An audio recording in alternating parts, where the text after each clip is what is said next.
Olá, meus queridos irmãos, minhas amadas irmãs. Hoje estamos aqui reunidos mais um dia para ler a palavra de Deus. O evangelho do dia hoje está no livro de Mateus, capítulo 18.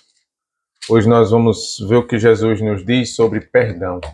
Então, como todos os dias fazemos, vamos começar rezando, pedindo a intercessão de nosso Senhor Jesus Cristo, a intercessão do Espírito Santo, para que possamos entender esse ensinamento de hoje que está na palavra de nosso Senhor. Em nome do Pai, e do Filho e do Espírito Santo.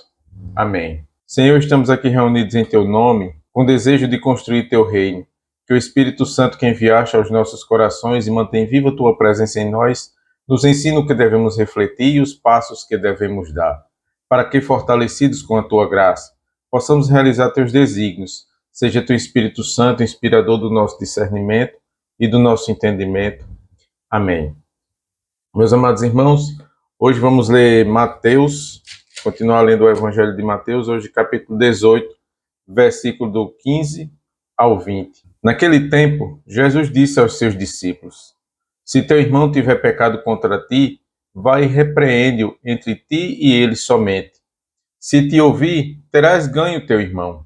Se não te escutar, toma contigo uma ou duas pessoas, a fim de que toda a questão se resolva pela decisão de 2 ou 3 testemunhas.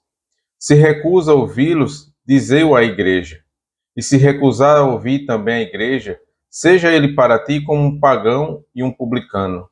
Em verdade vos digo, tudo o que ligardes sobre a terra será ligado no céu, e tudo o que desligardes sobre a terra será desligado também no céu. Digo-vos ainda isto, se 2 de vós se unirem sobre a terra para pedir seja o que for, o conseguirão do meu Pai que está no céu. Porque onde 2 ou 3 estão reunidos em meu nome, aí estou eu no meio deles. Palavra da salvação, glória a vós, Senhor. Meus amados irmãos e irmãs, essa passagem do Evangelho de São Mateus nos traz um ensinamento muito importante e muito interessante sobre a questão do perdão.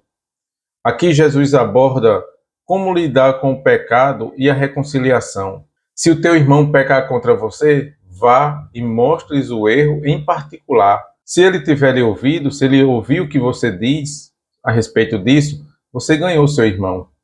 Jesus ensina que a primeira abordagem ao lidar com o pecado é pessoal e privada. O objetivo é restaurar a relação e não humilhar o outro. A ênfase é na reconciliação e na preservação da unidade. Meus amados irmãos, ainda vemos Jesus dizendo aqui, mas se ele mesmo assim não quiser lhe ouvir, leve consigo mais 1 ou 2 pessoas, de modo que qualquer questão seja decidida pelo depoimento de 2 ou 3 testemunhas. Jesus sugere uma abordagem mais formal, envolvendo testemunhas. E isso não é para constranger o irmão, nem para colocá-lo em uma posição de humilhação, mas para confirmar a seriedade da questão e garantir justiça e imparcialidade. Se ainda assim ele se recusar a ouvi-los, diga-o à igreja. E se ele se recusar a ouvir também a igreja, trate-o como pagão ou publicano, ou seja, como um pecador público. Se essas tentativas falharem, essas tentativas de reconciliação falharem, a questão deve ser levada à comunidade inteira. Tratar alguém como um pagão publicano significa reconhecer que essa pessoa está fora da comunhão com a igreja.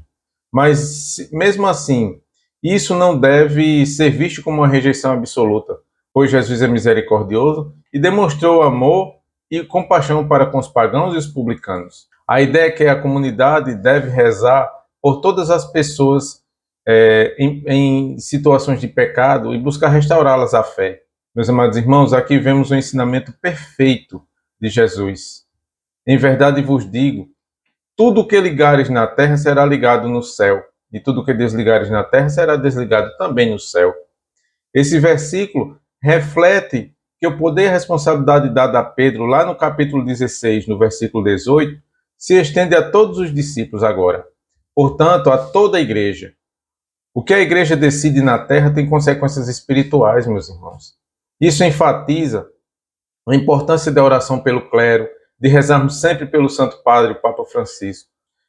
Esses ensinamentos de Jesus nos dão a garantia de que a igreja também é espiritual. E para finalizar, Jesus diz aqui no último versículo, no versículo 20, se 2 ou 3 se unirem na terra para pedir seja o que for, isso lhe será dado Jesus promete sua presença e o poder da oração comunitária. A presença de Cristo no meio da comunidade dá força à sua autoridade e decisões, sejam essas comunidades na nossa pastoral, na nossa igreja, seja na nossa casa, rezando com nossos familiares. Jesus estará presente. Essa é a promessa que ele nos dá. Estes versículos são frequentemente interpretados como uma garantia da presença divina sempre que a comunidade eclesial, a comunidade familiar se reúnem em fé e concordância.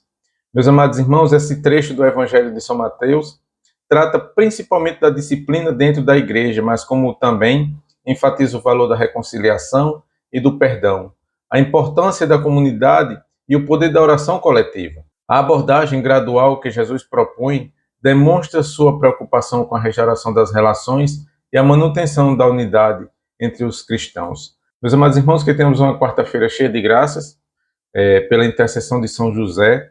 Hoje a igreja celebra São Maximiliano Maria Kolbe, ele que foi um padre franciscano, um frei franciscano, e recebeu de Nossa Senhora 2 coroas.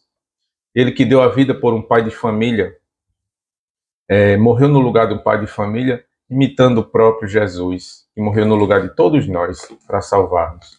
Meus amados irmãos, então hoje aprendemos de Jesus sobre a reconciliação e sobre o perdão. Então, se você tiver curiosidade em aprender com os santos, pesquise. A igreja é muito rica quando se fala da história dos santos. E a gente hoje, graças a Deus, graças à internet, tem a oportunidade de pesquisar, de aprender. Eu peço a você que compartilhe esse vídeo, divulgue nas suas redes sociais, mande para mais pessoas, divulgue também o Evangelho. Afinal de contas, todos nós somos chamados a evangelizar. Quando você divulga um vídeo com a palavra de Deus, você também está sendo evangelizador e está multiplicando o trabalho de divulgação do reino de Deus. Então, tenhamos um abençoado dia. Até amanhã, se Deus quiser. Amém.